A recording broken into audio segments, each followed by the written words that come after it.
ஹாய்ஸ் வணக்கம். காதலிச்சு திருமணம் பண்ணிக்கிட்ட விக்னேஷ் சிவன், நயன்தாரா இவங்க 2 பேரும் பார்த்தீங்கன்னா வாடகை தாய் மூலியமா 2 ஆண் குழந்தைங்களை பெற்றெடுத்துக்கிட்டாங்க. ஸோ இந்த விஷயம் பார்த்தீங்கன்னா பயங்கர கான்ட்ரவர்சியை கிரியேட் பண்ணி பல நெகட்டிவிட்டிஸ் வந்தாலுமே இப்போ காலப்போக்கில் எல்லாருக்குமே பழகிடுச்சு. இந்த விஷயத்த அக்செப்ட் பண்ணிக்க ஆரம்பிச்சுட்டாங்க. இப்போ குழந்தைங்க 2 பேரும் நயன்தாரா மாதிரி இருக்காங்களா இல்லை விக்னேஷ் சிவன் மாதிரி இருக்காங்களா அப்படிங்கிற மாதிரி பேசவும் ஆரம்பிச்சுட்டாங்க. ரீசெண்ட் டேஸில் பார்த்தீங்கன்னா நயன்தாராவாகட்டும் விக்னேஷ் சிவன் ஆகட்டும் அவங்களோட சோஷியல் மீடியா பேஜில் குழந்தைங்களோட நிறைய வீடியோஸையும் ஃபோட்டோஸையும் ஷேர் பண்ணிட்டு தான் இருக்காங்க. சமீபத்தில் இவங்களோட வெட்டிங் அனிவர்சரியை பார்த்தீங்கன்னா ஹாங்காங்கில் செலிப்ரேட் பண்ணியிருந்தாங்க. ஸோ அதுக்கப்புறம் பார்த்தீங்கன்னா ரீசெண்ட் டேஸில் விநாயகர் சதுர்த்தி செலிப்ரேட் பண்ண வீடியோ கூட வந்து ஷேர் பண்ணியிருந்தாங்க.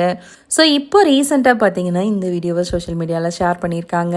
விக்னேஷ் சிவன் ரெஸ்ட் ரூமில் இருக்கிற மாதிரியும், தென் குழந்தைங்க வந்து பார்த்தீங்கன்னா விக்கியப்பான்னு க்யூட்டாக மழலை குரலில் தட்டிட்டு இருக்காங்க. விக்னேஷ் சிவனும் அதுக்கு சலிக்காமல் பதில் சொல்லிட்டு இருக்காங்க.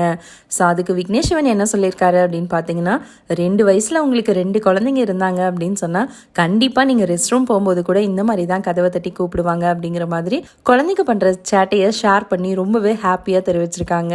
விக்னேஷ் சிவன் நயன்தாரா பேர் உங்களுக்கு எவ்வளவு பிடிக்கும் அப்படிங்கறதையும் மறக்காம கமெண்ட் பண்ணுங்க. இதுல உயிர் உள்ள 2 பேரும் யார் நயன்தாரா மாதிரியும் யார் விக்னேஷ் சிவன் மாதிரி இருக்காங்க அப்படிங்கறதையும் கமெண்ட்ல சொல்லுங்க.